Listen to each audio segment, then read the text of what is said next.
Antes de comenzar no olvides suscribirte, darle like y comentar. Puedes seguirme en mis redes sociales para apoyarme y proponerme nuevas historias. Enlaces en la descripción. Percy Jackson y los dioses del Olimpo. El ladrón del rayo. De Rick Riordan. Capítulo 4. Mi madre me enseña a torear. Atravesamos la noche a través de oscuras carreteras comarcales. El viento azotaba el cámaro. La lluvia golpeaba el parabrisas. Yo no sabía cómo mi madre podía ver algo, pero siguió pisando el acelerador. Cada vez que estallaba un relámpago, yo miraba a Grover, sentado junto a mí en el asiento trasero, y pensaba que o me había vuelto majara o él llevaba puestos unos pantalones de alfombra de pelo largo. Pero no, tenía que el olor de las excursiones al zoo de mascotas, olía a lanolina, de la lana, el olor de un animal de granja empapado. Así que tú y mi madre, os conocíais. Se me ocurrió decir. Los ojos de Grover miraban una y otra vez el retrovisor, aunque no teníamos coches detrás.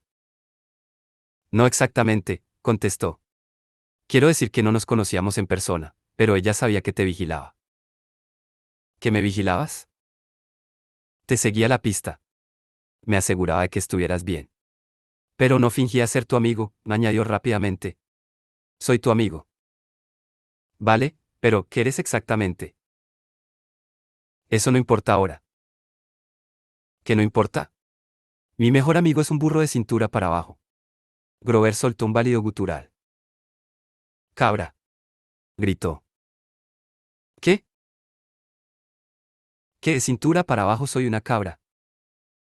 Pero si acabas de decir que no importa. Ve. Hay sátiros que te patearían ante tal insulto. Uau. Sátiros.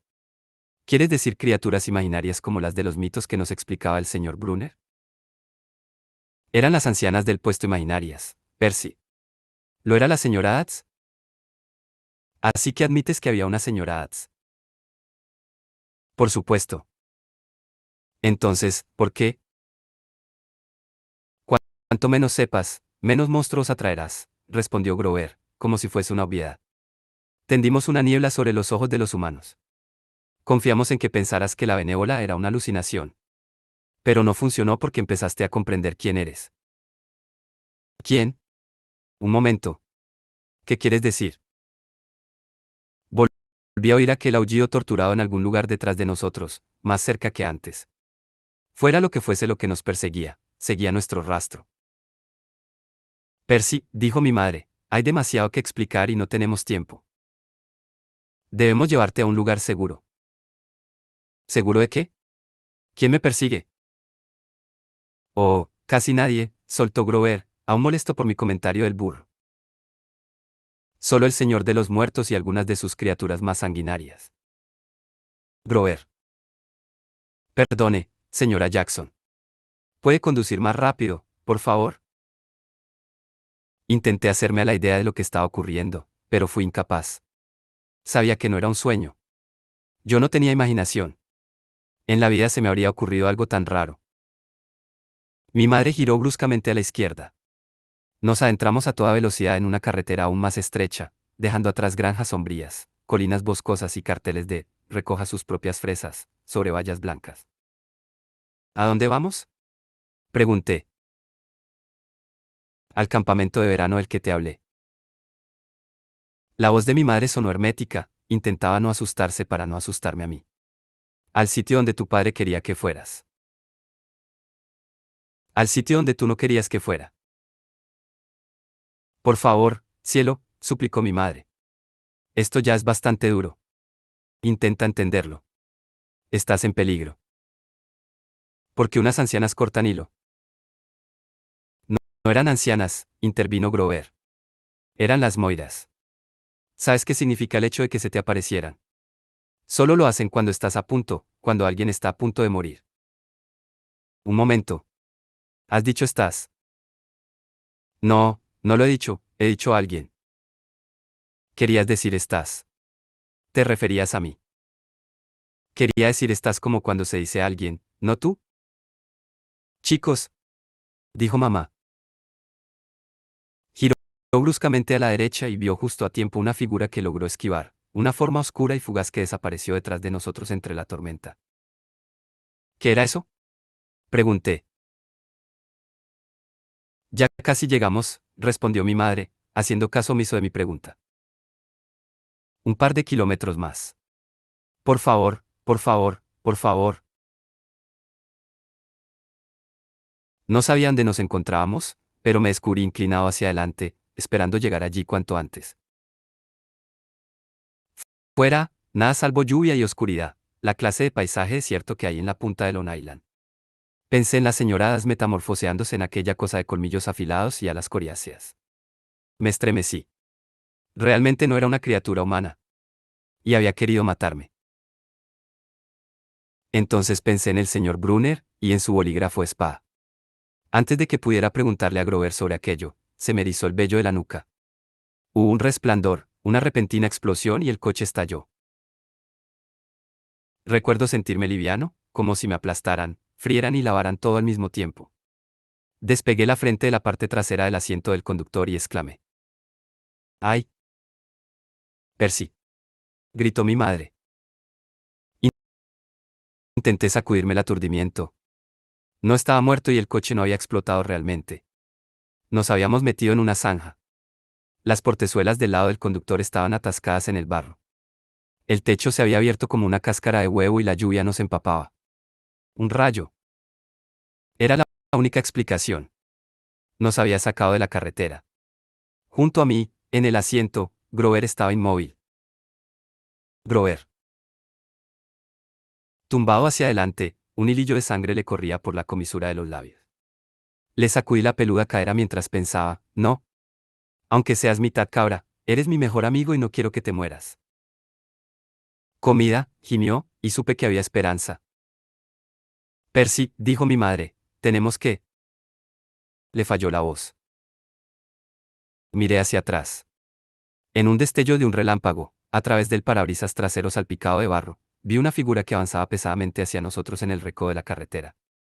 La visión me puso piel de gallina. Era la silueta oscura de un tipo enorme, como un jugador de fútbol americano. Parecía sostener una manta sobre la cabeza. Su mitad superior era voluminosa y peluda. Con los brazos levantados parecía tener cuernos. Tragué saliva. ¿Quién es? Percy, dijo mi madre, mortalmente seria. Sal del coche. Intentó abrir su portezuela, pero estaba atascada en el barro. Lo intenté con la mía. También estaba atascada. Miré desesperadamente el agujero del techo. Habría podido ser una salida, pero los bordes chisporroteaban y humeaban. Sal por el otro lado. Urgió mi madre. Percy, tienes que correr. ¿Ves aquel árbol grande? ¿Qué? Otro resplandor, y por el agujero humeante del techo vi lo que me indicaba, un grueso árbol de Navidad del tamaño de los de la Casa Blanca, en la cumbre de la colina más cercana. Ese es el límite de la propiedad, el campamento del que te hablé, insistió mi madre. Sube a esa colina y verás una extensa granja allá abajo. Corre y no mires atrás. Grita para pedir ayuda. No pares hasta llegar a la puerta. Mamá, tú también vienes. Tenía la cara pálida y los ojos tristes como cuando miraba el océano. Venga, mamá. Grité. Comida. Gimió Grover de nuevo. El hombre con la manta en la cabeza seguía aproximándose, mientras bufaba y gruñía. Cuando estuvo lo bastante cerca, reparé en que no podía estar sosteniendo una manta sobre la cabeza. Porque sus manos, unas manos enormes y carnosas, le colgaban de los costados. No había ninguna manta. Lo que significaba que aquella enorme y voluminosa masa peluda, demasiado grande para ser su cabeza, era su cabeza. Y las puntas que parecían cuernos. No nos quiere a nosotros, dijo mi madre. Te quiere a ti. Además, yo no puedo cruzar el límite de la propiedad. Pero. No tenemos tiempo, Percy. Vete, por favor. Entonces me enfadé con mi madre, con Grover la cabra y con aquella cosa que se nos echaba encima, lenta e inexorablemente, como un toro. Trepé por encima de Grover y abrí la puerta bajo la lluvia. Nos vamos juntos. Vamos, mamá. Te he dicho que, mamá, no voy a dejarte. Ayúdame con Grover. No esperé su respuesta. Salí a gatas fuera y arrastré a Grover. Me resultó demasiado liviano para sus dimensiones, pero no habría llegado muy lejos si mi madre no me hubiera ayudado. Nos echamos los brazos de Grover por los hombros y empezamos a subir a trompicones por la colina, a través de hierba húmeda que nos llegaba hasta la cintura. Al mirar atrás, vi al monstruo claramente por primera vez. Medía unos 2 metros, sus brazos y piernas eran algo similar a la portada de la revista Muscle Man, bíceps y tríceps y un montón más de bíceps, todos ellos embutidos en una piel surcada de venas como si fueran pelotas de béisbol. No llevaba ropa excepto la interior, unos calzoncillos blancos, cosa que habría resultado graciosa de no ser porque la parte superior del cuerpo daba tanto miedo. Una pelambrera hirsuta y marrón comenzaba a la altura del ombligo y se espesaba a medida que ascendía hacia los hombros. El cuello era una masa de músculo y pelo que conducía a la enorme cabezota, que tenía un hocico tan largo como mi brazo, y narinas altivas de las que colgaba un aro de metal brillante, ojos negros y crueles, y cuernos, unos enormes cuernos blanquinegros con puntas tan afiladas como no se consiguen con un sacapuntas eléctrico. De repente lo reconocí. Aquel monstruo aparecía en una de las primeras historias que nos había contado el señor Brunner. Pero no podía ser real. Parpadeé para quitarme la lluvia de los ojos. Es el hijo de Pasífae, dijo mi madre. Ojalá hubiera sabido cuánto deseaban matarte. Pero es el Min. No digas su nombre, me advirtió. Los nombres tienen poder. El árbol seguía demasiado lejos, a unos 30 metros colina arriba, por lo menos. Volví a mirar atrás. El hombre toro se inclinó sobre el coche, mirando por las ventanillas. En realidad, más que mirar olisqueaba, como siguiendo un rastro. Me pregunté si era tonto, pues no estábamos a más de 15 metros. Comida. Repitió Grover. Chist, susurré. Mamá, ¿qué está haciendo? Es que no nos ve. Ve y oye fatal. Seguía por el olfato. Pero pronto adivinará dónde estamos. Como si mamá le hubiera dado la entrada, el hombre toro huyó furioso. Agarró él. Cámaro de Gabe por el techo rasgado, y el chasis crujió y se resquebrajó. Levantó el coche por encima de su cabeza y lo arrojó a la carretera, donde cayó sobre el asfalto mojado y patinó despidiendo chispas a lo largo de más de 100 metros antes de detenerse. El tanque de gasolina explotó. Ni un rasguño, recordé decir a Gabe. Vaya. Percy, dijo mi madre, cuando te vea embestirá. Espera hasta el último segundo y te apartas de su camino saltando a un lado. No cambia muy bien de dirección una vez se lanza en embestida. ¿Entiendes? ¿Cómo sabes todo eso? Llevo mucho tiempo temiendo este ataque. Debería haber tomado las medidas oportunas. Fui un egoísta al mantenerte a mi lado. ¿Al mantenerme a tu lado? ¿Pero qué? Otro aullido de furia y el hombre toro empezó a subir la colina con grandes pisotones. Nos había olido. El solitario pino estaba solo a unos metros, pero la colina era cada vez más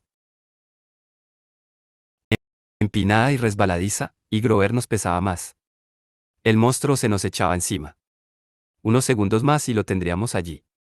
Mi madre debía estar exhausta, pero sostenía a Grover con el hombro. Márchate, Percy. Aléjate de nosotros. Recuerda lo que te he dicho. No quería hacerlo, pero ella estaba en lo cierto, era nuestra única oportunidad. Eché a correr hacia la izquierda, me volví y vi a la criatura abalanzarse sobre mí. Los oscuros ojos le brillaban de odio. Apestaba como carne podrida. Agachó la cabeza y embistió, apuntando los cuernos afilados como navajas directamente a mi pecho.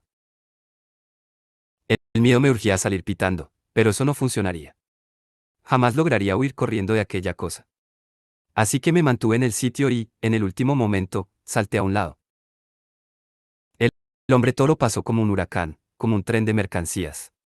Soltó un aullido de frustración y se dio la vuelta, pero esta vez no hacia mí, sino hacia mi madre, que estaba dejando a Grover sobre la hierba. Habíamos alcanzado la cresta de la colina. Al otro lado veía un valle, justo como había dicho mi madre, y las luces de una granja azotada por la lluvia. Pero estaba a unos 300 metros. Jamás lo conseguiríamos. El monstruo gruñó, piafando. Siguió mirando a mi madre, que empezaba a retirarse colina abajo, hacia la carretera, tratando de alejarlo de Grover. Corre, Percy, gritó. Yo no puedo acompañarte. Corre.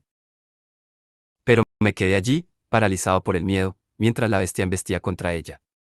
Mi madre intentó apartarse, como me había dicho que hiciera, pero esta vez la criatura fue más lista, adelantó una horripilante mano y la agarró por el cuello antes de que pudiese huir.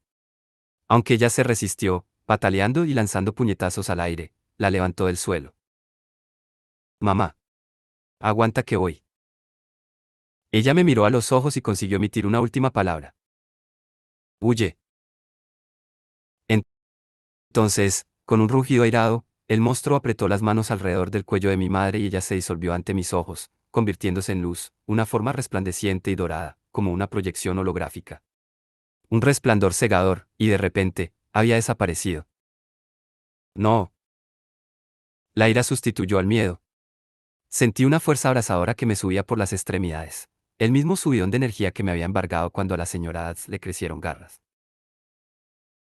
El hombre toro se volvió hacia Grover, que yacía indefenso en la hierba. Se le aproximó, olisqueando a mi mejor amigo como dispuesto a levantarlo y disolverlo también.